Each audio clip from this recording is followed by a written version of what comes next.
les tenants du titre sénégalais qui ont parfaitement tenu leur rang. Victoire 3-1 et la qualification qui est donc déjà assurée pour les huitièmes de finale. Les Lions de la Teranga qui se sont fait un peu peur en fin de match avec la réduction du score de Castelletto et une énorme occasion en toute fin de match d'Nkoudou avant de creuser l'écart finalement par Sadio Mané. On va prendre tout de suite la direction de la Côte d'Ivoire et plus précisément d'Yamoussoukro où se trouve notre envoyé spécial Cédric Ferreira. Cédric, bonsoir. Vous avez assisté à cette rencontre où l'attaque sénégalaise a fait preuve d'une redoutable efficacité aujourd'hui.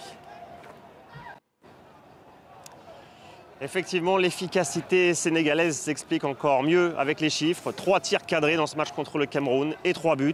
Cerise sur le gâteau marqués par les 3 attaquants titulaires, Sadio Mané, Habib Diallo et Ismaïla Assar.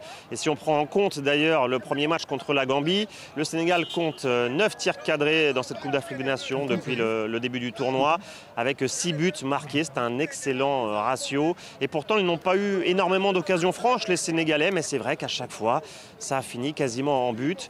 Ça contraste réellement avec l'édition d'il y a 2 ans où le Sénégal avait franchi la phase de groupe avec une petite victoire 1-0 et 2 résultats nuls, 0-0, un seul but marqué dans la phase de groupe. Là, ils en sont déjà à 6. Alors comment l'expliquer ? Mais c'est vrai qu'il y a déjà le schéma tactique qui est beaucoup plus clair du côté du Sénégal. Ils arrivent avec beaucoup plus de certitude qu'il y a 2 ans. Là, c'est un 4-3-3.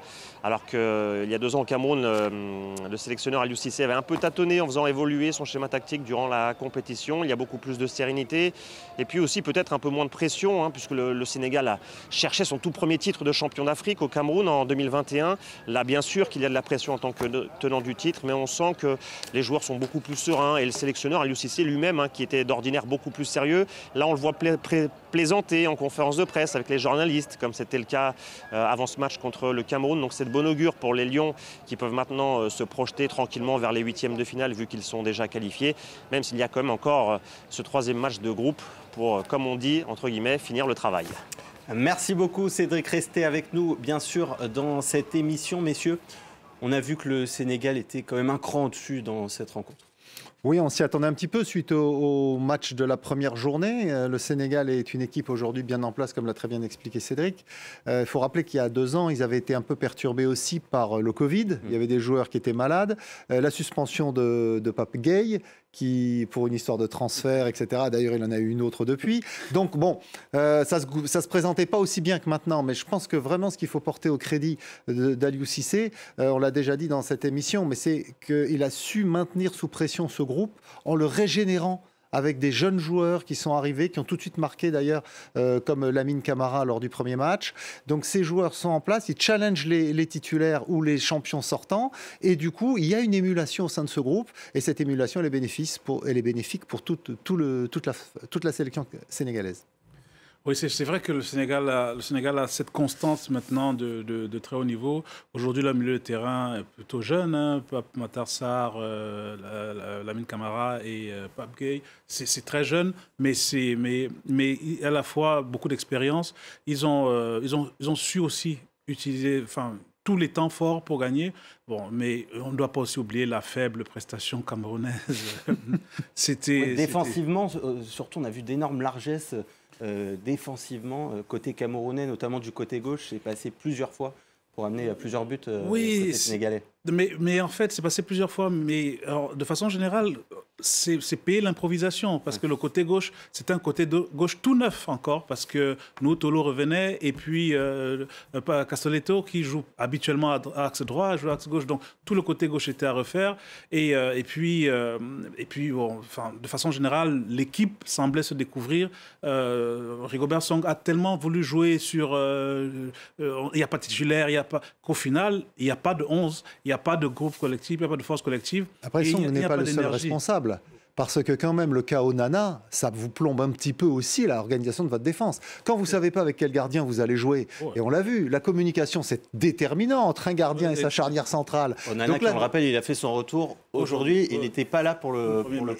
Il n'a pas fait la préparation. Voilà, et donc du coup, il n'y a pas eu de séance d'entraînement ou trop peu pour préparer ces rendez-vous. Onana, il faut rappeler, avait quitté la sélection lors de la dernière Coupe du Monde.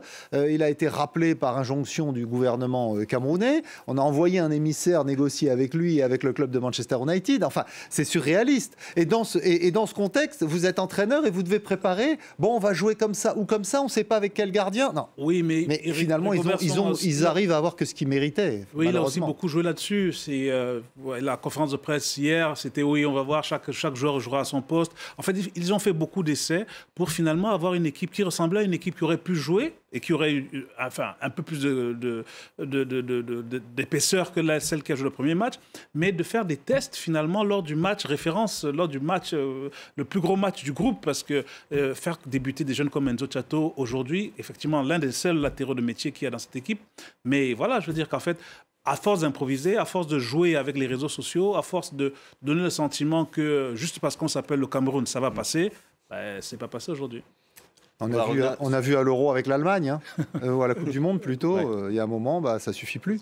Il faut travailler, parce que les autres travaillent aussi, et travaillent bien, notamment le Sénégal, très bien. Oui, très bien. Et donc l'avance qu'a pu avoir le Cameroun à un moment, ils ne l'ont plus maintenant. Le Sénégal qui a donc maintenant cette avance, qui a donc sa qualification en poche pour les huitièmes de finale, mais pas d'effusion de joie côté sénégalais après cette qualification. On va écouter le sélectionneur Aliou Cissé, qui est déjà tourné vers la suite de la compétition.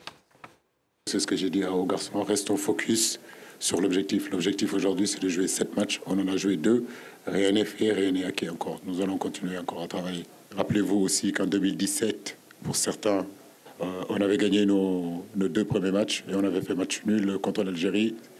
La même équipe du Cameroun nous avait sorti en quart de finale. On sent ces Sénégalais en mission pour aller obtenir un doublé historique. C'est leur intention, parce que depuis qu'ils ont gagné au Cameroun, ils ont pris l'habitude de gagner et ils veulent continuer à gagner. Et puis, on sent bien Aliou Cissé déterminé à rentrer dans l'histoire.